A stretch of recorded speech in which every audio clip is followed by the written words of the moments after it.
Hi hello నమస్తే welcome to my channel. ఎలా ఉన్నారు అందరూ? నేనైతే సూపర్గా ఉన్నాను. మీరు కూడా చాలా బాగున్నారు అనుకుంటున్నాను. ఈరోజు సరికొత్త వీడియోతో మళ్ళీ మీ ముందుకు వచ్చేసానండి. అదేనండి పన్నీర్ ఫ్రైడ్ రైస్. ప్రజెంట్ కార్తీక మాసం జరుగుతుంది కదండి, పిల్లలు నాన్ వెజ్ కోసం పేచీ పెడతా ఉంటారు. వాళ్ళని మరిపించడానికి ఇలా ఫ్రైడ్ రైస్లు తయారు చేసి పెట్టండి, చాలా సూపర్గా ఉంటాయి. దాని తయారీ విధానం, దానికి కావాల్సిన ఇంగ్రీడియంట్స్ ఏంటనేది మీకు చూపిస్తాను, చూసేసేయండి. మరి వీడియోలోకి వెళ్ళిపోదామా? వచ్చేయండి అయితే. పన్నీర్ ఫ్రైడ్ రైస్ కోసం నేను ముందుగానే ఒక గ్లాసున్నర బియ్యం బాస్మతి రైస్ అనేది ఉడకబెట్టి పక్కన పెట్టేసుకున్నానండి. ఇలా పొడి పొడిలాడుతూ ఉడకబెట్టేసుకోవాలి. అయితే ఇప్పుడు పన్నీర్ ఫ్రైడ్ రైస్ కోసం పన్నీర్ని చిన్న చిన్న పీసెస్గా కట్ చేసుకోవాలి. ఇలా వీడియోలో చూపిస్తున్న విధంగా కట్ చేసుకోవాలి అనమాట. మరీ చిన్నగా కాదు, మరీ పెద్దగా కాకుండా మీడియం సైజులో కట్ చేసుకొని ఒక బౌల్లోకి తీసుకోవాలి.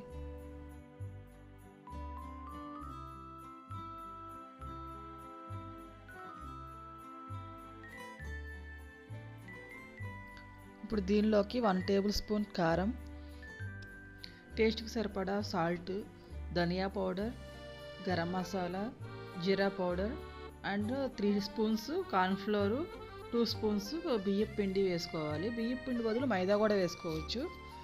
తర్వాత అల్లం వెల్లుల్లి పేస్టు ఫ్రెష్గా నూరుకున్నది వేసుకొని వేసుకుని అన్ని ఇంగ్రీడియంట్స్ అన్నీ పన్నీర్కి పట్టే విధంగా కలుపుకోవాలి. కొంచెం కొంచెం వాటర్ యాడ్ చేసుకుంటూ ఒక ముద్దలాగా తయారు చేసుకోవాలి. ఇలా వీడియోలో చూపిస్తున్న విధంగా తయారు చేసుకోవాలి. ఇది చేసుకొని పక్కన పెట్టేసుకోవాలి. ఇప్పుడు డీప్ ఫ్రై కోసం పొయ్యి వెలిగించుకొని పొయ్యి మీద ప్యాన్ పెట్టుకొని ప్యాన్ హీట్ అయిన తర్వాత ఆయిల్ వేసుకొని ఆయిల్ కూడా హీట్ అయిన తర్వాత ముందుగా ప్రిపేర్ చేసుకున్న పన్నీర్ మసాలా అనేది దీనిలో ఆయిల్లో వేసుకొని డీప్ ఫ్రై చేసుకోవాలి. ఇలా ఒక్కొక్కటిగా వేసుకోవాలి. లేకపోతే ఒక్కసారిగా మొత్తం డిప్ చేసామంటే ఒకదానికొకటి అతుక్కుపోద్ది అనమాట, సరిగ్గా ఫ్రై అవ్వవు.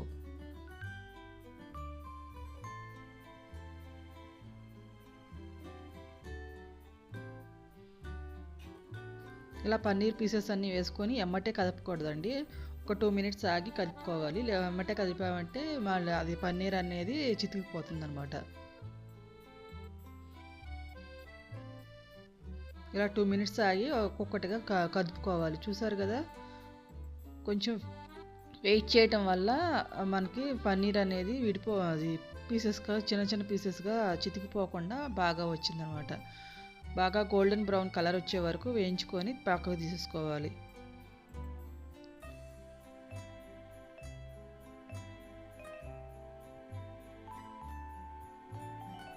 ఇలా మిగతా వాటిని కూడా సేమ్ ఇదే ప్రాసెస్లో వేయించుకోవాలి.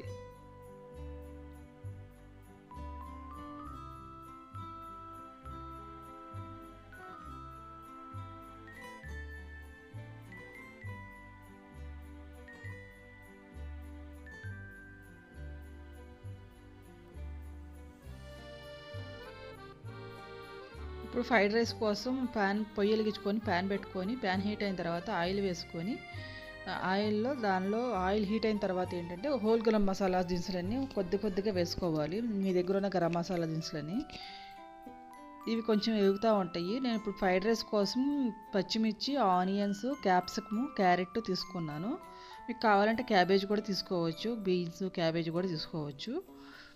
ఇవి ఒక్కొక్కటిగా వేసుకొని వేయించుకోవాలి. ఫస్ట్ గ్రీన్ చిల్లీ వేసుకొని వేయించుకుంటున్నాను. గ్రీన్ చిల్లీ 2 మినిట్స్ వేగిన తర్వాత ఉల్లిపాయ కూడా వేసుకొని వేయించుకోవాలి.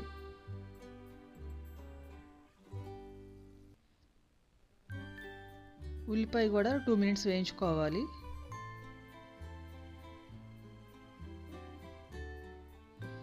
ఉల్లిపాయ వేగిన తర్వాత క్యారెట్, బీన్స్, క్యాప్సికమ్ ముక్కలు కూడా వేసుకొని వేయించుకోవాలి. తర్వాత 1 టేబుల్ స్పూన్ అల్లం వెల్లుల్లి పేస్ట్ కూడా వేసుకొని పచ్చివాసన పోయేదాకా వేయించుకోవాలి.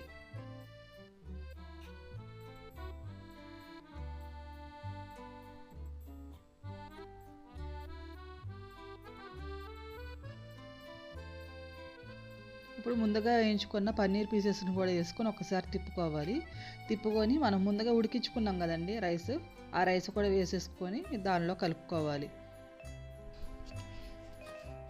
ఇప్పుడు దీనిలోకి ముందుగా ఉడికించుకున్న రైస్ని కూడా వేసేసుకోవాలి. అన్నం వేసుకున్న తర్వాత టేస్ట్కి సరిపడా సాల్ట్, కారం, గరం మసాలా, ధనియా పౌడర్, కొద్దిగా పెప్పర్ పౌడర్ వేసుకొని కలుపుకోవాలి.